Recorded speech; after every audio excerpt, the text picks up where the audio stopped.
Welcome to today's episode of Radio Shakespeare, brought to you by Visit Messina. Come to sunny Messina, the perfect balance between a beautiful coastal city and a wide green countryside. Spend your days walking the streets, soaking in the culture of Italy, or at the beach, relaxing and taking boat tours, or road trips through the countryside, visiting the nearby mountains. Spend your nights at any number of lovely hotels where you could fall asleep to the sound of the sea. The perfect place for honeymoons, family vacations, hosting large masked celebrations, or just getting away by yourself. Messina, a city of seaside love. This message was paid for by the Messina Tourism Association. Today we join the adventures in Messina, where a couple of couples get into a trouble over a bit of something. Or is it nothing? It's up to you to decide. For Hero and Claudio, it's love at first sight. For Benedict and Beatrice, it's something rather more hostile. Enjoy tonight's tale of wit, well-meaning friends, and worrisome tricks. At this moment, a company of soldiers led by Don Pedro is approaching the country estate of his old friend Leonato. A messenger arrives to Leonato's to deliver the news.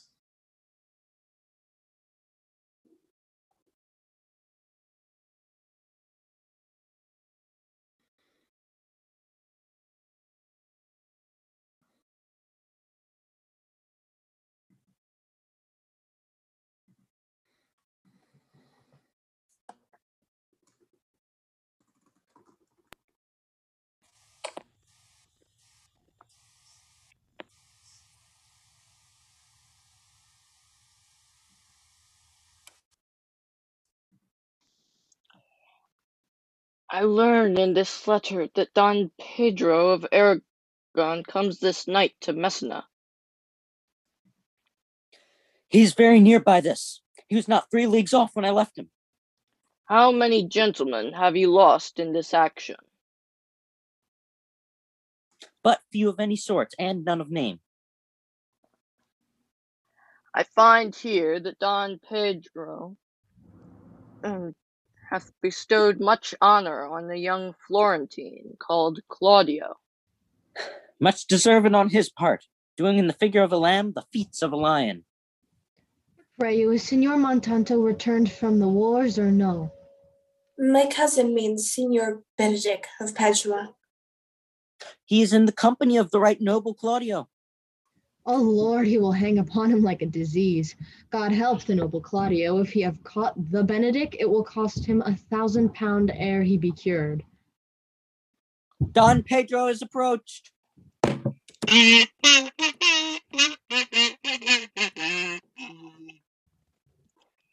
Good Signor Leonato, you are come to meet your trouble. The fashion of the world is to avoid cost, and you encounter it. Never came trouble to my house in the likeness of your grace. You embrace your charge too willingly. I think this is your daughter. Many times told me so.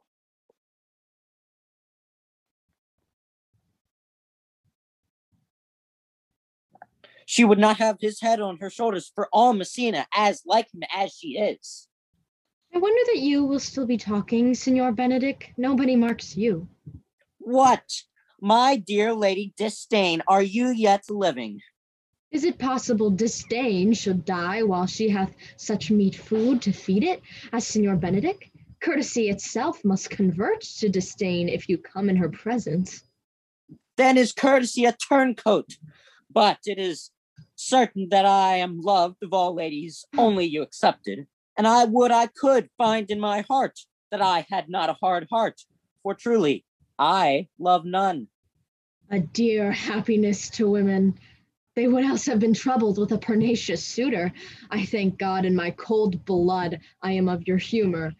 For that I had rather hear my dog bark at a crow than a man swear he loves me. God keep your ladyship still in that mind, so some gentleman or other shall scape a predestinate scratched face. Scratching could not make it worse, and 'twere such a phase as yours were. Well, You are a rare parrot teacher. A bird of my tongue is better than a beast of yours. I would my horse had the speed of your tongue and so good a continuer.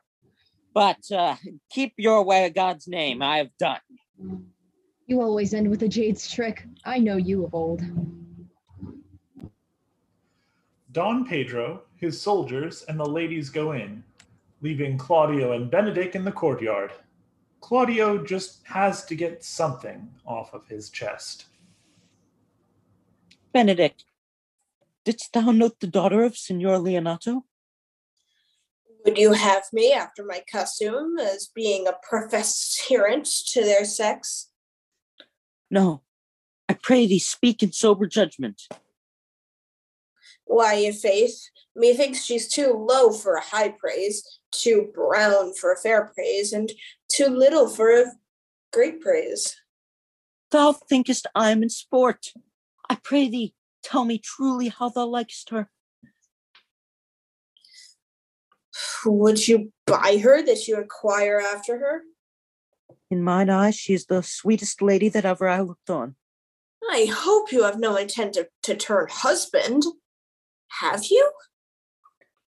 I would scarce trust myself, though I had sworn the contrary, if Hero would be my wife. Has it come to this? Shall I never see a bachelor of 80 again? Look, Don Pedro has returned to seek you. What secret hath held you here that you followed not to Leonato's? He is in love. With who? Now that is your grace's part. Mark how short his answer is. With Hero, Leonato's short daughter. If this were so were it uttered. That a woman conceived me, I thank her. That she brought me up, I likewise give her most humble thanks. All women shall pardon me, and will do myself the right to trust none. I will live a bachelor. I shall see thee, ere I die, look pale with love. With anger, with sickness, or with hunger, my lord, not with love. I shall run to dinner. Don Pedro and Claudio speak about Hero and come up with a plan. At the masked party that night, Don Pedro will talk to Hero and gauge her interest. Having secured her opinion, Don Pedro will negotiate with Hero's father so Claudio can marry her. The plan is set. Don Pedro's brother, Don John, is up to his old tricks again. When his coup against Don Pedro failed, Don John apologized and was forgiven, but he's still on the lookout to wound Pedro, Claudio, Benedict, really anyone. Of Don John's men, Conrad and Baraccio are still loyal to him. We hear them in the garden just before dinner. What the good year, my lord? Why are you thus out of measure sad? The sadness is without limit. You should hear reason. I cannot hide what I am. I must be sad when I have cause, and smile at no man's jest. Sleep when I am drowsy, attend on no man's business. Laugh when I am merry, and claw no man in his humor. Yea, but you must not make the full show of this. You have of late stood out against your brother, and he hath taken you newly into his grace. It is needful that you frame the season for your own harvest. I had rather be a hanker in a hedge than a rose in his grace. This it must not be denied, but I am a plain dealing villain. Let me be that I am, and seek not to alter me. Who comes here? Oh. What news, Baraccio? I came yonder from a great supper. The prince, your brother, is royally entertained by Leonato, and I can give you intelligence of an intended marriage. Will it serve any mortal to build mischief on? Mary, it is your brother's right hand. Ooh, the most exquisite Claudio? Even he. Which way looks he? Mary, on Hero, the daughter and heir of Leonato. How came you to this? As I was smoking in a musty room, comes me the prince and Claudia, and there heard it agreed upon that the prince should woo Hero for himself, and having obtained her, give her to Count Claudio. This may prove food to my displeasure. That young startup hath all the glory of my overthrow. If I can cross him any way, I bless myself every way. You are both sure and will assist me? To the death, my lord. Will wait upon your lordship. After dinner, but before the masked party with music and dancing, Leonato, his daughter Hero, and his niece Beatrice speak of marriage. Was not Don John here at supper? How tartly that gentleman looks. I never can see him, but I am heartburned an hour after. He is of a very melancholy disposition. He were an excellent man that were made just in the midway between him and Benedick. The one is too like an image and says nothing. The other too like my lady's eldest son, ever more tattling. By my troth, niece, thou wilt never get thee a husband if thou be so shrewd of thy tongue. Just if he send me no husband, for the which blessing, I am at him upon my knees every morning and evening. Lord, I could not endure a husband with a beard on his face. I'd rather lie in the woolen. You may light upon a husband that hath no beard. What should I do with him? Dress him in my apparel and make him my waiting gentlewoman? He that hath a beard is more than a youth, and he that hath no beard is less than a man, and he that is more than a youth is not for me, and he that is less than a man, I am not for him. Daughter, remember what I told you. If the prince do solicit you in that kind, you know your answer. The revelers are entering. Make good room. As the party starts, Don Pedro approaches Hero to woo her for Claudio. Masked, they walk and he charms her. Beatrice recognizes Benedick in his costume and resolves to tease him by gossiping about how foolish Benedick is to himself. When she leaves, pleased with herself, Don Pedro returns from Hero to find his friend sputtering with indignation.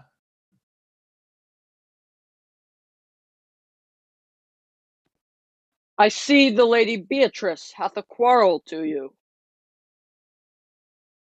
Oh, she misused me past the endurance of a block. She told me, not thinking I had been myself, that I was the prince's jester.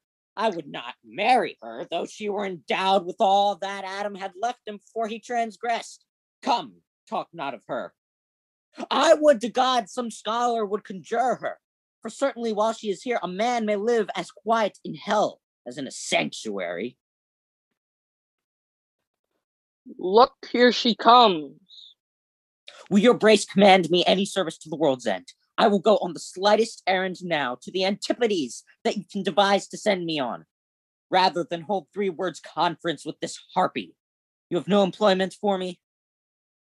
None but to desire your good company. Oh God, sir, here's a dish I love not. I cannot endure this lady tongue. Come, lady, come. You have lost the heart of Signor Benedict. Indeed, my lord. Put him down, lady, you have put him down. So I would not he should do me, my lord, lest I should prove the mother of fools. I have brought Count Claudio, whom you sent me to seek. I have wooed in thy name, and fair Hero is won. I have broke with her father, and his goodwill obtained. Name the day of marriage, and God give thee joy. Count, take of me my daughter, and with her my fortunes. His grace hath made the match, and all graces say amen to it. Lady, as you are mine, I am yours. I give myself away for you, and dote upon the exchange. Speak, cousin, or stop his mouth with a kiss.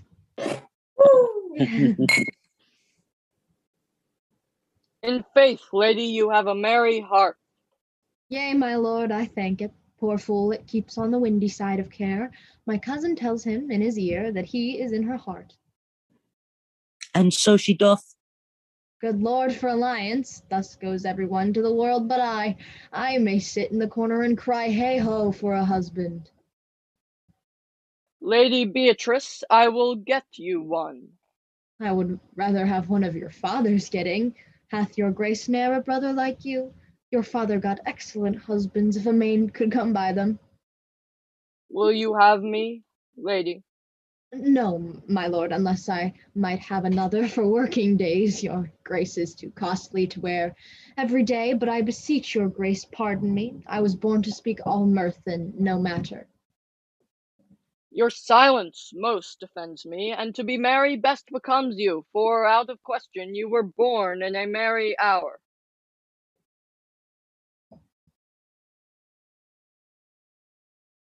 Niece, will you look to those things I told you of? I cry you mercy, uncle, by your grace's pardon. By my troth, a pleasant-spirited lady. There's little of the melancholy element in her, my lord. She's never sad but when she sleeps, and not ever sad then.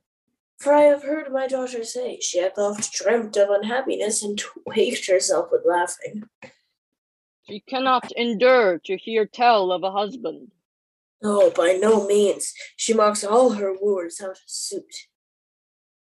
She were an excellent wife for Benedict. Oh, Lord, my lord, if they were but a week married, they would talk themselves mad. Claudio, when mean you to go to church? Tomorrow, my lord. Time goes on crutches till love have all his rights. Not till Monday, my dear son. A week from now.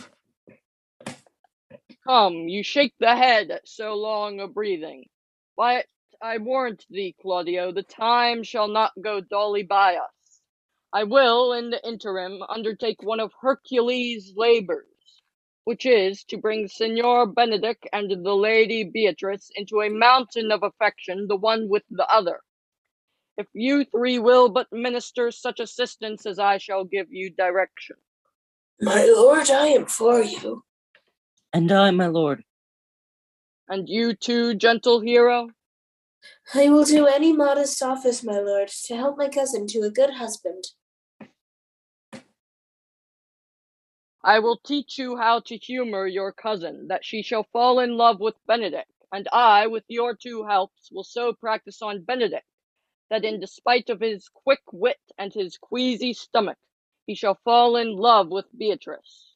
Go in with me, and I will tell you my drift. It is so the Count Claudio shall marry the daughter of Leonato? Yea, my lord, but I can cross it. Any bar, any cross, any impediment will be medicinable to me. How canst thou cross this marriage? I think I told your lordship a year since how much I am in the favor of Margaret, the waiting gentlewoman to Hero. I remember. I can, at any unseasonable instant of the night, appoint her to look out at her lady's chamber window. What life is in that to be the death of this marriage? Go you to the prince your brother, spare not to tell him that he hath wronged his honor in marrying the renowned Claudio to a contaminated stale, such a one as Hero. What proof shall I make of that? Proof enough to misuse the prince, to vex Claudio, to undo Hero, and kill Leonato. Look you for any other issue. Only to spite them I will endeavor anything. Draw on Pedro and the Count Claudio alone.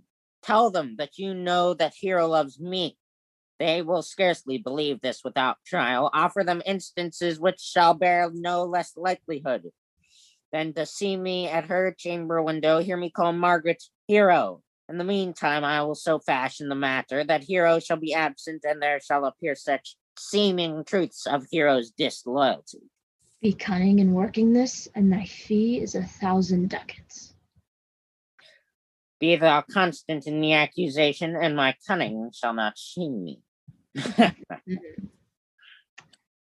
I will presently go learn their day of marriage. We take a quick break from the action for a word from our sponsors. A long time ago, Hercules, exiled to a far land for a madness brought on by the gods. I did not kill them. Is history repeating itself, or is it something else? Hey, Pedro, look out. A man forced into servitude. On your knees, defying the odds. He needs all the help he can get. Seems you got a lot of work cut out for yourself. In a strange land. What the? With strange creatures. The horses are eating Phillips. Who knows what comes next? Now this is a fine specimen. He must prove his innocence by finding the culprit, but time is running short, and obeying the king comes above all. Bring me Cerberus! Don Pedro and the 12 Labors of Hercules. Rated PG-13, now in theaters. Our story continues the next day as Don Pedro sets about putting his plan into action. First, the guys work on Benedict, and the ladies work on Beatrice. We find Benedict alone in the garden, talking of love. I do much wonder that one man, seeing how much another man is a fool when he dedicates his behavior to love, will, after he hath laughed at such shallow follies in others, become the argument of his own scorn by falling in love. And such a man is Claudio. One woman is fair, yet I am well. Another is wise, yet I am well. Another virtuous, yet I am well. But till all graces be in one woman shall not come in my grace. Oh, here comes the prince and Monsieur Love. I will hide me in the bush. See you where Benedict hath hid himself. Yes. Come hither, Leonato. What was it you told me of today? That your niece Beatrice was in love with Signor Benedict. I never did think that lady would have loved any man. No, nor I neither, but most wonderful that she should so dote on Signor Benedict, whom she hath in all outward behaviours seemed ever to abhor. By my troth, my lord, I cannot tell what to think of it, but that she loves him with an enraged affection. Hath she made her affection known to Benedict? No, and swears she never will. That's her torment. 'Tis true indeed, so your daughter says. Shall I, say she, that have so oft encountered him with scorn, write to him that I love him?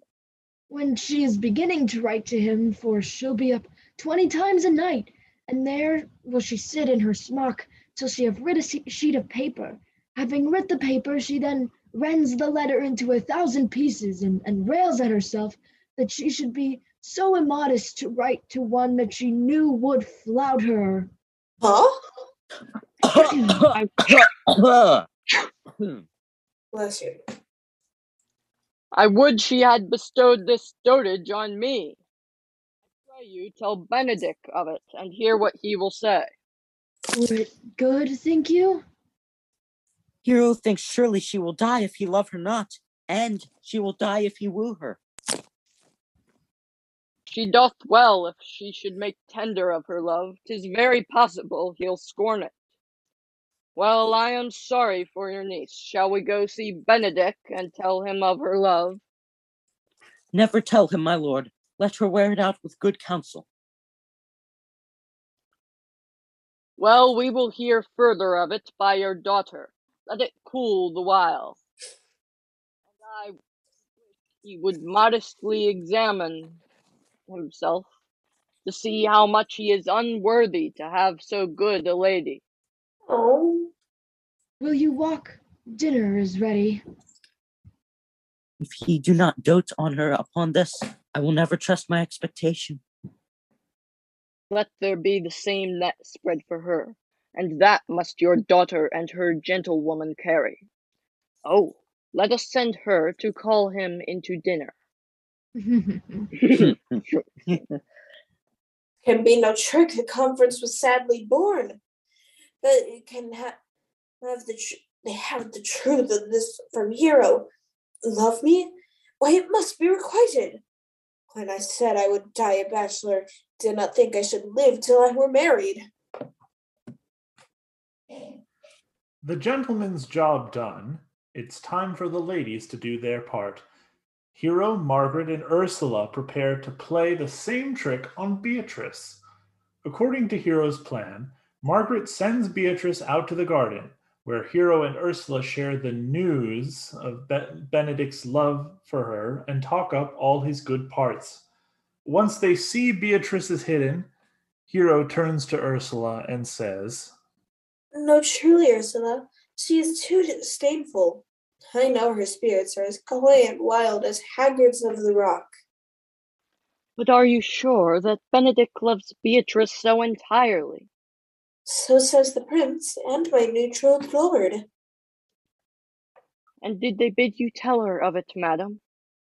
They did entreat me to acquaint her of it, but I persuaded them, if they loved Benedict, to wish him wrestle with affection, and never to let Beatrice know of it.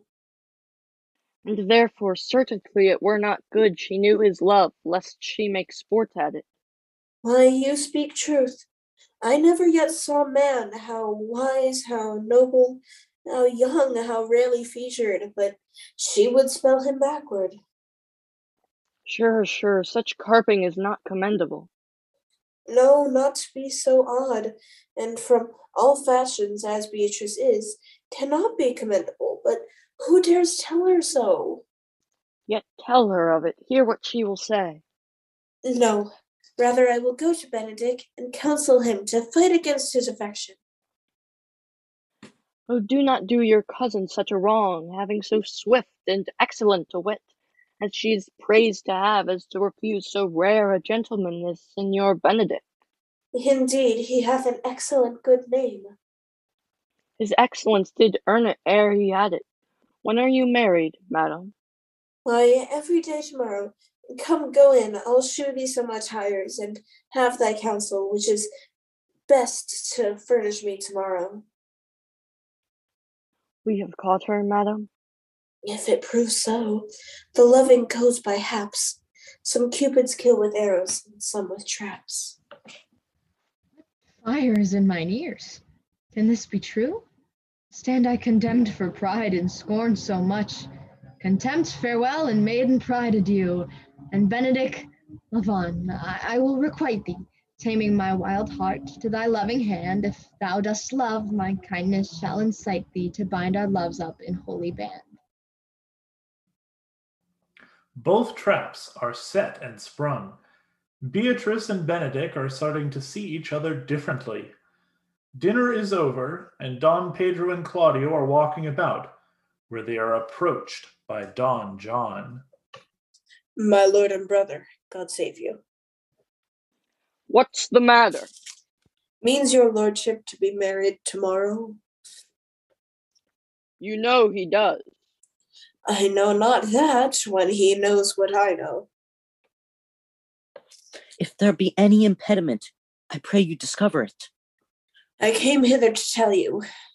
The lady is disloyal. Who? Hero? Even she. Leonato's hero, your hero, every man's hero. Disloyal? The word is too good to paint out her wickedness. Go but with me tonight.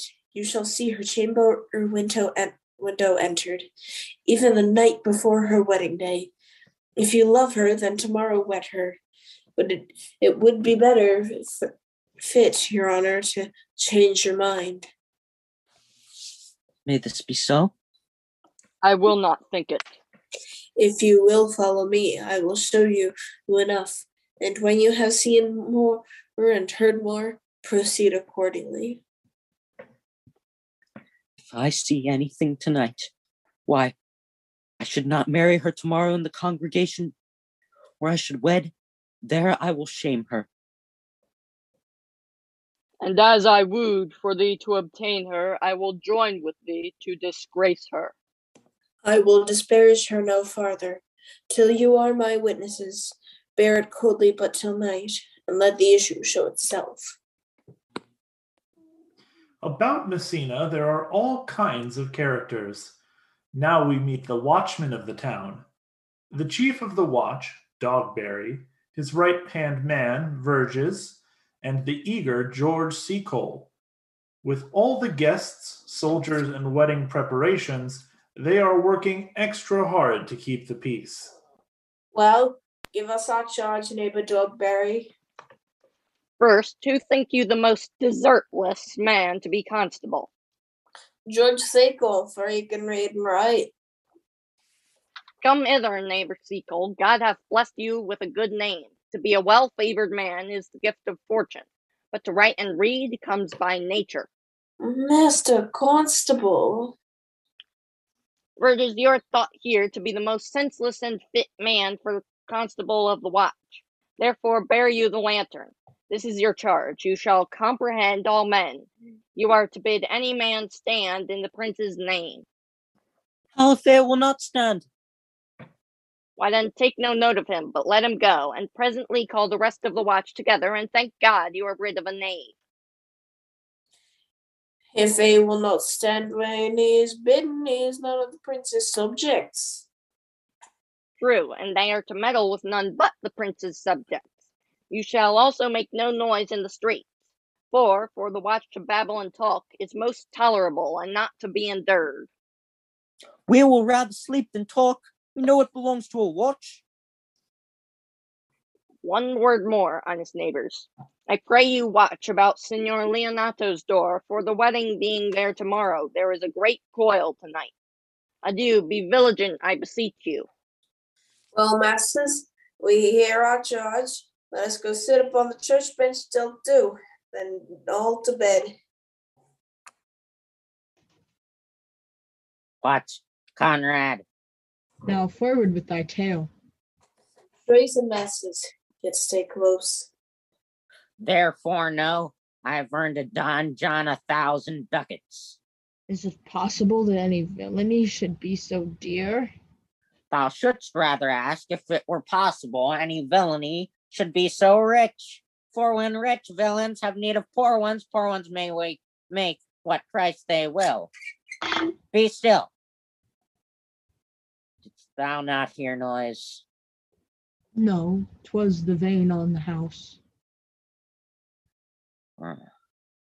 Know that I have tonight wooed Margaret, the Lady Hero's gentlewoman, by the name of Hero. She leans me out at her mistress's chamber window, bids me 1,000 times good night. I should first tell thee how the prince, Claudio, and my master planted and placed and possessed by my master Don John saw afar off in the orchard this amiable encounter. And thought thy Margaret was Hero? Two of them did, the prince and Claudio.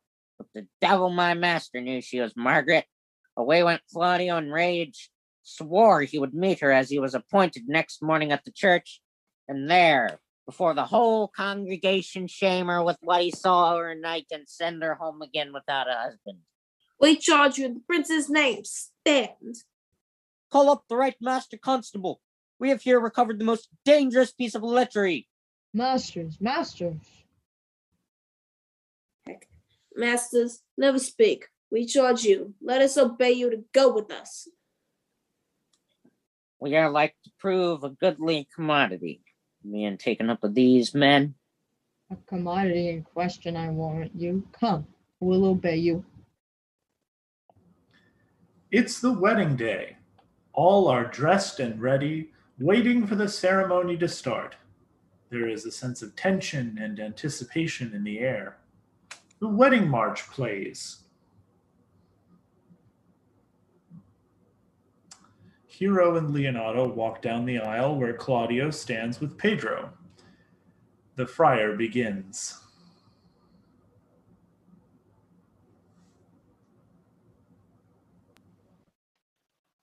You come hither, my lord, to marry this lady. No,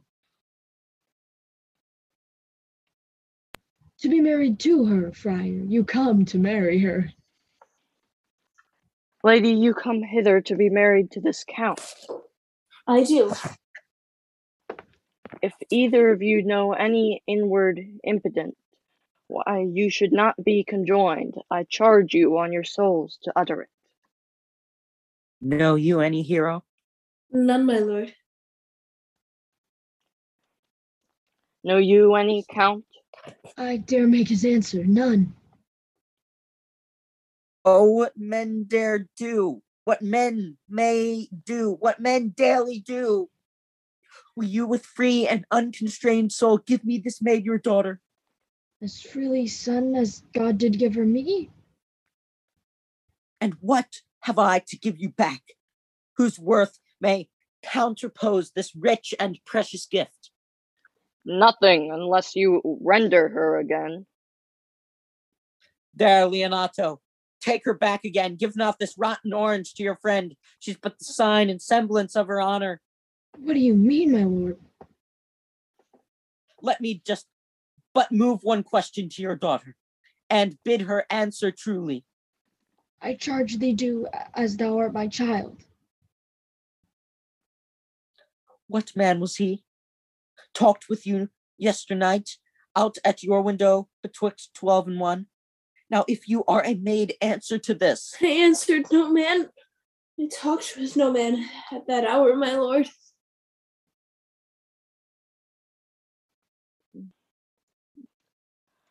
Well, why then you are no maiden. Leonato, I am sorry you must hear. Upon mine honor, myself, my brother, and this bereaved count did see her, hear her, at that hour last night. The ruffian at her chamber window, who hath indeed most like a liberal villainy, confessed the vile encounters that they have had 1,000 times in secret. Oh, hero, fare thee well, most foul, most fair. Farewell. We'll be back with the thrilling conclusion of Radio Shakespeare Much Ado About Nothing in just a moment. But first, another word from our sponsors.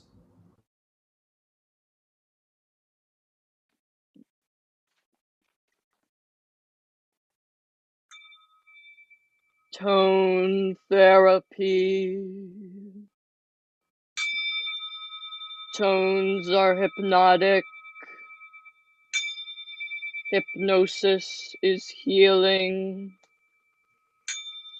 Therapeutic. Couples therapy. You are starting to feel drowsy. Fix your spouse. Tones. Order a tone today. All rights reserved.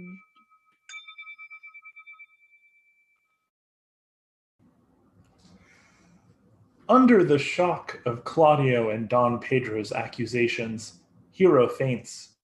Leonato is angry and embarrassed if his child has done what she is accused of, seeing another man before her wedding to Claudio. Leonato wishes Hero would never wake again. That would be better than to live with the shame of adultery. When Hero comes to, it seems only Beatrice and the friar are on her side. The friar advises Leonato to let it be known about town that Hero has died of her shame until some explanation can be uncovered. Don Pedro and Claudio are too honorable to accuse Hero with no reason, and Hero's reaction too strong for someone who is guilty. Benedict supports the friar by saying it has the flavor of Don John about it. Leonato agrees. Hero, Leonato, and the friar all go, leaving Benedict and Beatrice alone. He speaks. Lady Beatrice, have you wept all this while? Yea, and I will weep a while longer. I will not desire that. I do love nothing in the world so well as you. Is that not strange? As strange as the thing I know not, it were possible for me to say I love nothing so well as you, but believe me not, and yet I lie not, I confess nothing, nor I deny nothing. I am sorry for my cousin. By my sword, Beatrice, thou lovest me? Do not swear by it and eat it. I will swear by it that you love me, and I will make him eat it that says I love not you. Come, bid me do anything for thee. Kill Claudio. Not for the wide world. You kill me to deny it. Farewell. Stay. Sweet Beatrice, we'll be friends first. You dare easier be friends with me than fight with mine enemy. Is Claudio thine enemy? Is it not approved in the height of villainy that hath slandered, scorned, and dishonored my kinswoman? But Beatrice. Sweet hero, she is wronged. She is slandered. She is undone. Tarry, good Beatrice, by this hand I love thee. Use it for my love some other way than swearing by it. Think you in your soul the Count Claudio hath wronged Hero? Yea, as sure as I have a thought or a soul. Enough. I am engaged. I will challenge. Go comfort your cousin. I must say she is dead. And so, farewell. Back in Messina, after Vergis and George Seacole caught Baraccio and Conrad gossiping about what happened to Hero, they were immediately arrested and taken in for questioning before Dogberry. They confess everything. However, Don John has fled and left them holding the bag. Dogberry rambles once again, and Baraccio calls him an ass. Dogberry is frustrated that there is no one to take note of this insult, and vows to inform Signor Leonato of this affront. Dogberry and Vergis take the men in handcuffs to Leonato's estate to tell the tale. Benedict has a mission he must fulfill for love of Beatrice, and Claudio and the prince are looking to be cheered up after the drama of the morning. The three men meet in the courtyard. We have been up and down to seek thee, for we are high-proof melancholy and would fain have it beaten away. Wilt thou use thy wit? It is in my scabbard. Shall I draw it? As I am an honest man, he looks pale. Art thou sick or angry? Shall I speak a word in your ear? God bless me from a challenge. You're a villain. I jest not. You'll make it good how you dare, with what you dare, and when you dare. Do me right, or I will protest your cowardice. You have killed a sweet lady, and her death shall fall heavily on you. I take my leave.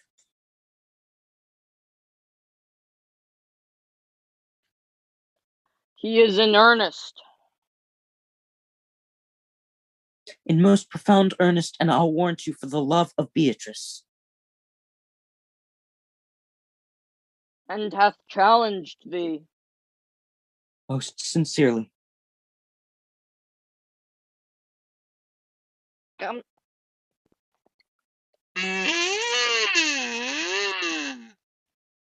Young you, sirs, if justice cannot tame you, she shall never weigh more reasons in her balance. How now, two of my brother's men bound? Officers, what have these men done? Marry, sir, they have committed false report. Moreover, they are slanders. Secondarily, they have spoken untruths. Sixth, and lastly, they have belied a lady. First, I ask thee what they have done.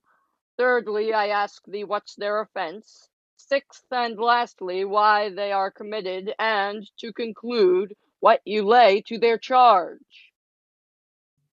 Sweet prince, let me go no farther to mine answer. I have deceived even your very eyes. What your wisdom could not discover, these shallow fools have brought to light, who in the night overheard me confessing to this man how Don John, your brother, incensed me to slander the lady Hero, and saw me court Margaret in Hero's garments, how you disgraced her when you should marry her, my villainy they have upon record. The lady is dead, upon mine and my master's false accusation, and brief, I desire nothing but the reward of a villain. Runs not this speech like iron through your blood? I have drunk poison whilst he uttered it. But did my brother set thee on to this? Yea, and paid me richly for the practice of it. He is composed and framed of treachery.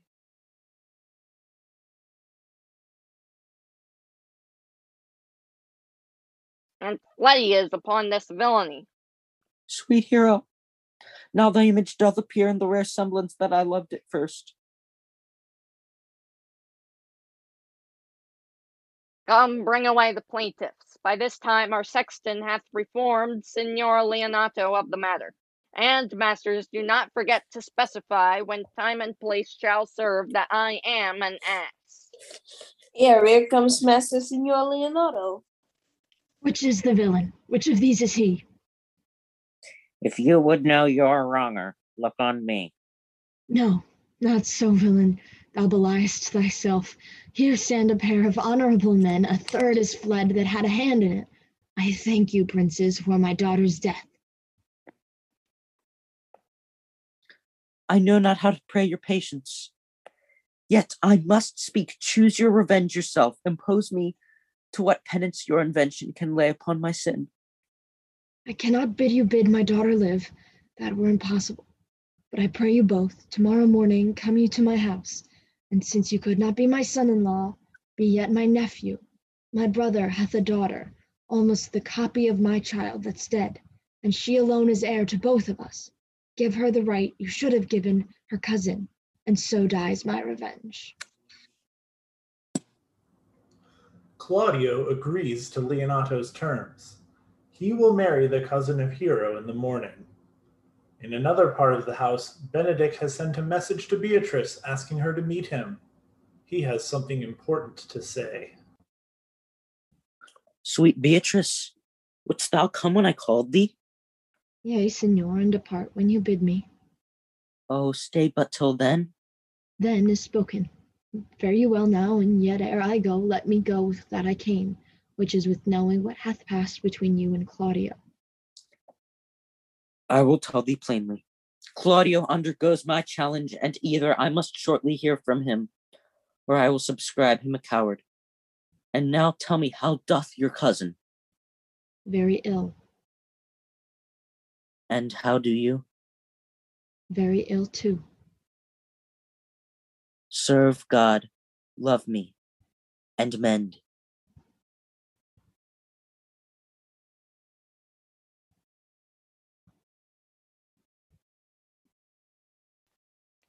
Madam, you must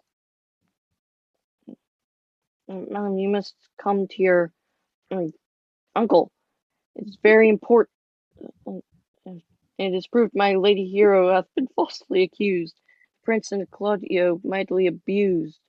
And Don John is the author of all who was fled and gone. Will you come presently? Will you go hear this news, Signor? I will live in thy heart, die in thy lap, and be buried in thine eyes. And moreover, I will go with thee to thy uncle's. Now everyone knows everything. How Conrad, Baraccio, and Don John played the trick on Don Pedro, Claudio, and the rest of the house. Hero's good name is officially restored. Now Leonato and his family must play their trick out to the end. We hear Leonato tell Hero, Beatrice, Ursula, and Margaret. Well, daughter, and you gentlewomen all, withdraw into a chamber by yourselves. And to the chapel, let us presently. Right? Withdraw into a chamber by yourselves, and when I send for you, come hither masked. Friar, I must entreat your pains, I think.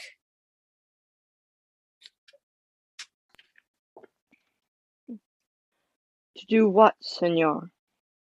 To bind me or undo me, one of them. Signor Leonato, truth it is good, Signor. Your niece regards me with an eye of favor.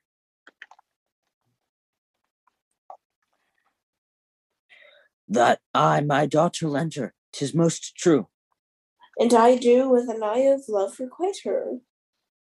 the sight whereof I think you had from me, from Claudio and the prince, but what's your will? Your answer, sir, is enigmatical, but for my will is, your good will may stand with ours. This state should be conjoined in the state of honorable marriage, in which, good friar, I shall desire your help. My heart is with your liking. And my help. Good morrow to this fair assembly. Good morrow, Prince. Good morrow, Claudio. We here attend you. Are you yet determined today to marry with my brother's daughter?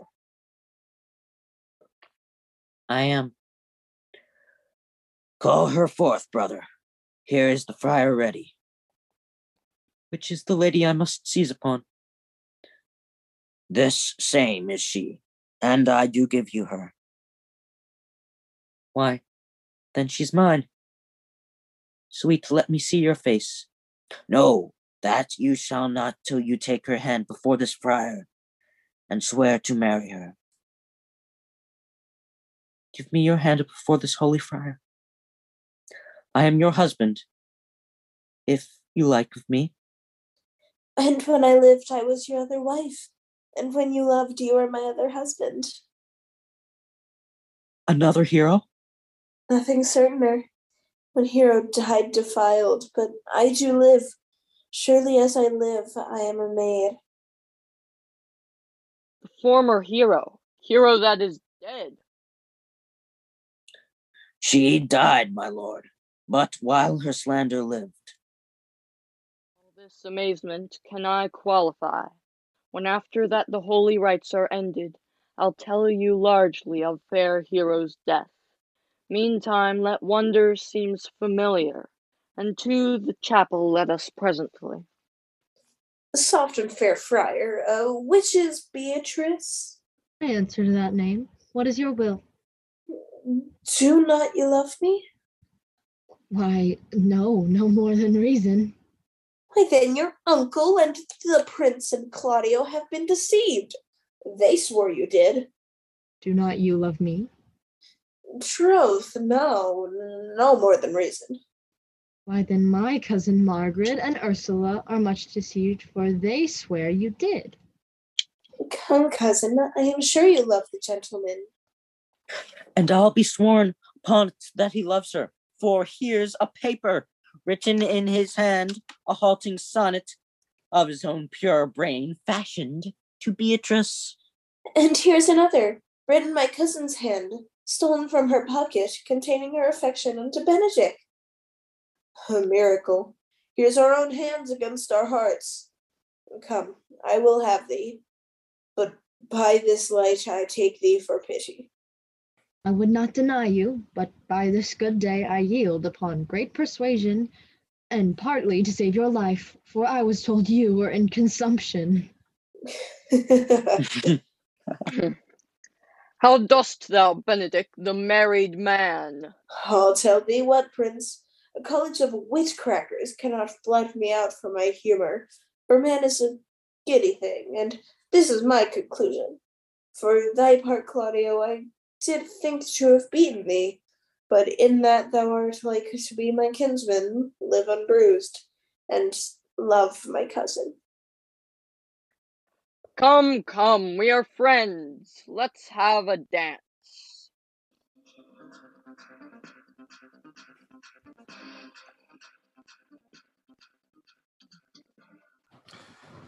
Thank you for tuning in to Radio Shakespeare, brought to you by Evil brother spray away. Do you have an evil brother making mischief in your life, ruining weddings, betraying you in war? Well, I have the product just for you. Evil Brother Spray Away is a 2-in-1 evil brother repellent that not only gets rid of him, but also corrects any trouble caused by said brother. Get Evil Brother Spray Away today and let your plots proceed without a hitch. Side effects may include dizziness, death, and only child syndrome. Thank you very much.